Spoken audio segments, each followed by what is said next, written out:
saligan yakon. Amen. That's why hindi ta magduwa-duwa magtugyan sa Dios ang tanan kay masaligan sa mo. Ang problema wala lang tayo nagatugyan kay wala kasalig.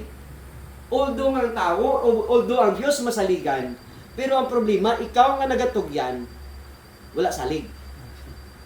Correct? That's why sa aton lain bisan pa ara ya kung ang Dios masaligan, dapat itugyan naton ang tanan sa iya nga napun-an sing pagsalig. Amen. Ikaw yung kita ganin, isaligan mo sa Diyos. Oh. Ako sa bagay, sa tuodan, di mo dahil saligan. Pero isaligan kita sa Diyos sa sininga ministry to handle this ministry. Yes. Amen. Isaligan niya kita. Di kita yan, di tayo magsalig sa buo siya. Gintugyan niya ni sa ato ng ministry, ginahatag niya, ginpadumala yun ni sa ato ng company niya. Di nga, no? Kung di yan tanan niya nga kinalanon sa kumpanya, salig to siya eh.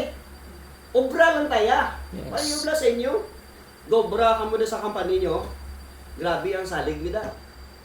Nga, every time nga kung may mga kinalanon ka mo kung magpalapit ka mo, pwede gid nga may bisan pa paano may makuha ka mo. Kaya dira ka mo obra mo. Kag ginahimo nyo man ang ginapahimo sa inyo. That's why sa atong kabuhi, hindi kita yung duwa-duwa mag-approach sa trono sa Diyos nga Amay sa ngalan ni Kristo Jesus kay nakahibalot nga tinugyanan kita sa Diyos. Yes.